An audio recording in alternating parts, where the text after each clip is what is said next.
Hi, we're going to continue to move through Paul's letters today. The letter to the Corinthians is a significant letter, profound letter. It comes in two parts, First Corinthians and Second Corinthians. The letter itself has lots of things going on with it. Have you ever been dealing with either family members or if for those of you who have kids, all of your kids, and they're just into so much, you start to get onto them and you look at them and go, I have no idea where to start here. That you kind of get the feeling that that's kind of where Paul is with the Corinthians. They're not doing okay. Most of the things that they do are wrong, and so he's addressing them in no uncertain terms about this. However, there are a couple of themes that tend to stick out. One is just practical wisdom, and the other that's related to that is the concept of how you live after your conversions and you're a new creation. When people are saved in the New Testament, it's likened metaphorically to creation. Romans, for example, I'm not ashamed of the gospel in chapter 1 verse 16 is the power of God. It's the same kind of concept as in talking about creation in the Old Testament. This is God's absolute power to speak the world into existence and to raise people who are dead inside. And you'll see that that's how people are described. For example, in Ephesians chapter 2, dead in sin. So if you're dead on the inside, of course, no amount of religious activity or effort or humanitarian activity can actually help you. It all becomes incumbent upon something external to you to help you, and so it's God's power. And so when that happens, you're thought of as a new creation. Wisdom is a very prominent idea how to live in the epistles. You'll notice, in fact, you'll go through about the first half of most of Paul's epistles are going to be theological. They're going to be big ideas and thick ideas, and then the last part of it typically is how do you live with slave owners and how do you live with wives and husbands and fathers and mothers, and how do you work and how do you interact with the state, and what's moral, what's not moral, and things of that nature. So you'll find that in just about every epistle. Super helpful stuff.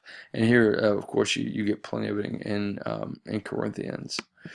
The living as a new creation in Christ is rooted back in Romans.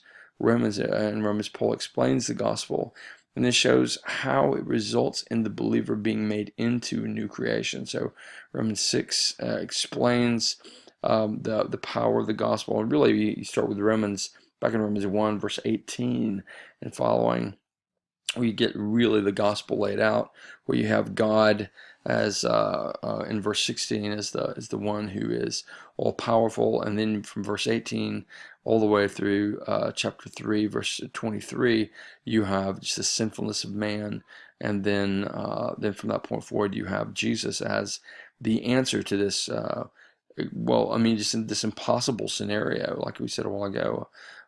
This is the chief distinction between Christianity and all of the religions, is essentially all the religions grant advice and how to live in order to gain faith. And Christianity says that actually, even if you could live perfectly, there's still no way that you could gain favor, because you can't change on the inside of you the things that are on the inside, and so you can modify them and manipulate them, but not change them and their essence. And so this is what Jesus does. And so Jesus does this, and of course the effects of the gospel that turns you into a new creation.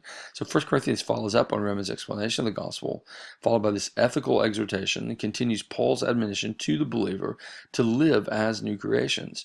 So, for example, this is what generates love for enemies in the New Testament, whereas in the Old Testament, if you remember, God called Israel to destroy its enemies. Here, in the cross, God destroys his enemies by destroying Jesus.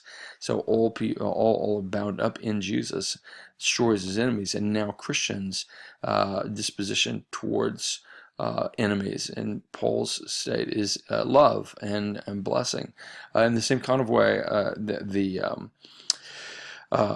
Paul also anticipates, and this is a problem in Corinth, that the rich Corinthians will treat the poor Corinthian brothers in Christ as if they're brothers and not as if they're just simply poor. It would be a similar thing back in the 1960s.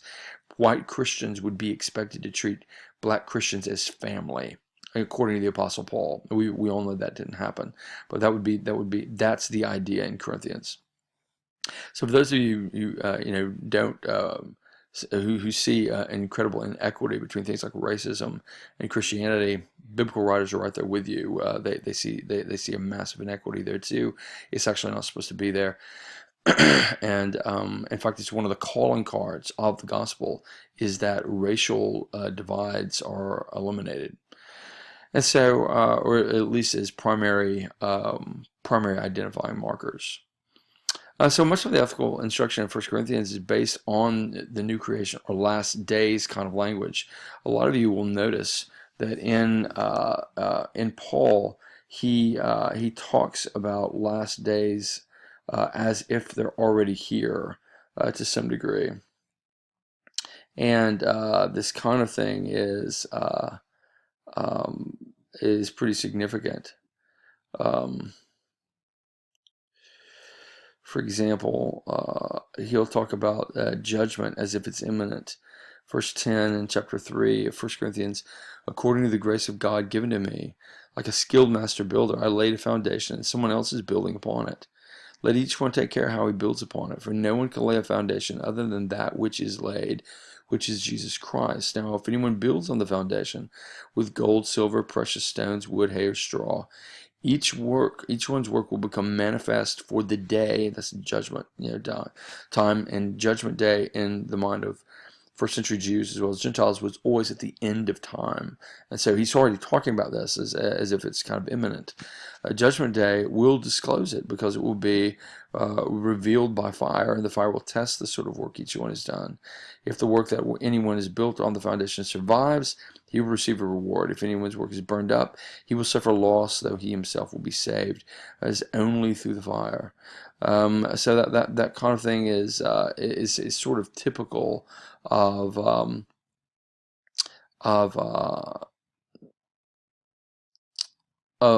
Corinthians.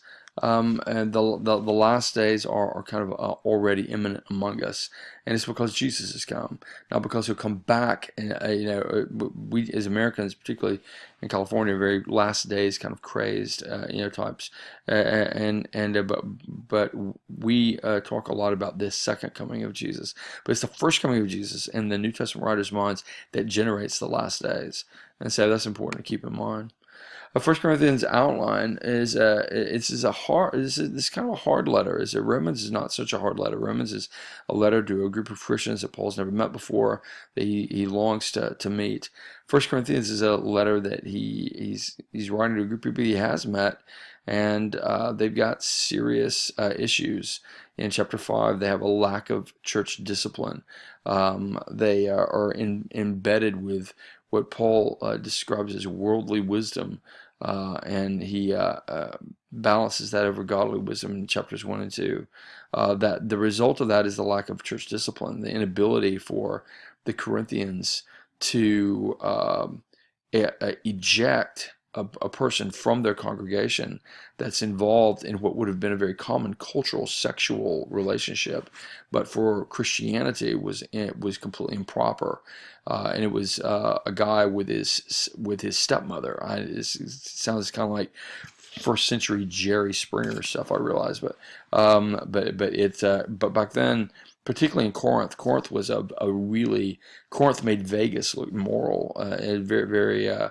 If you were going to call somebody, refer to somebody as a genuine pervert, you would call them a Corinthian. And so the Corinthians' perspective was that you share your bed with anybody you want to. It's like biology. If you're hungry, you eat. If you're thirsty, you drink. And if you want to have sex, you have sex. And it doesn't really matter who it is that you have sex with. That's a very common idea. Very similar to America.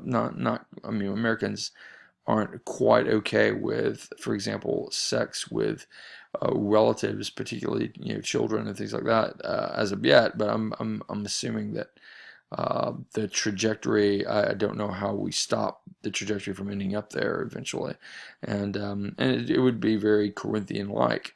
Well, the church didn't have the chest to be able to eject this guy, and so Paul just rips into him about that, and talks about um, the vitality of being the body of Christ, being a corporate testimony of the goodness of Jesus, and letting and allowing something that even pagans at some point would look down on, to kind of exist in their midst. There are multiple questions that are riddled throughout Corinthians. There's questions of celibacy in marriage, questions of meat sacrificed to idols. Do you eat it? Do you not eat it? Are you taking part in idolatry? Questions about public worship. What's the role of women in public worship? What is the function of the Lord's Supper? What is the use of spiritual gifts in public worship? All these things are outlined, and I think that most people don't. I think most people tend to avoid these. Like, for example, it's interesting when it comes to speaking in tongues that only if one or two are to do it at the same time, not at the same time, and there needs to be a translator, some kind of thing with prophecy. Only one or two people get to delegate or distribute prophecies, and then they need to be adjudicated and evaluated by others. It seems like in the modern charismatic movement, all those things that Paul has said are either ignored or just simply ejected, and everything's sort of without any sense of evaluation. I think it tends to hurt rather than help. The resurrection is also on the docket of questions, and question concerning the resurrection is preeminently matters to Paul, because if in fact the body of Jesus is found, then all of our hope is gone. We're to be pitied among most people, above all people, Paul says. There are also some practical matters, and Paul leaves out at that point. In 2 Corinthians, Paul opens up by defending his apostleship and his ministry against people who have come into the Corinthian congregation. They are apparently undercutting Paul's authority, and Paul simply has to defend himself. He buttresses that by not in the way that we would. Perhaps some of us would say something like, "Well, I've been a pastor for X number of years, and I've had this kind of success, or I've got this type of training, or I really love people," or something of that nature. And Paul actually demonstrates his gospel ministry by the suffering that he's done. Really remarkable, remarkably laid out, detailed list of suffering. Excuse me. He reminds him also at this point of the kind of thing that we talked about earlier. We said that one of the most significant issues is that race collapses as people have become new creations. And so Paul kind of picks up on this theme again of new creation, but kind of in a backhanded way, and reminds the Corinthians that they are supposed to provide money for their Jewish brothers and sisters, and that they should be prepared to do so. And then he spends a great deal of time addressing rebellious members. It's really interesting that in 2 Corinthians he mentions a letter that allegedly was written between 1st and 2nd Corinthians, and that letter is addressed as being a harsh letter, but one that Paul felt like that he had to write in order to be able to correct the Corinthians, pull them off the very tragic and self-destructing sort of path that they were on. He said that he was sorry that he wrote it, but he's not sorry that he wrote it because of the fruit that it's now bearing. It's also worthy of noting that the individual who is disciplined, or Paul argues to be disciplined in 1 Corinthians, has now seemingly become repentant, and by chapter 7 is in 2 Corinthians is being restored to the church.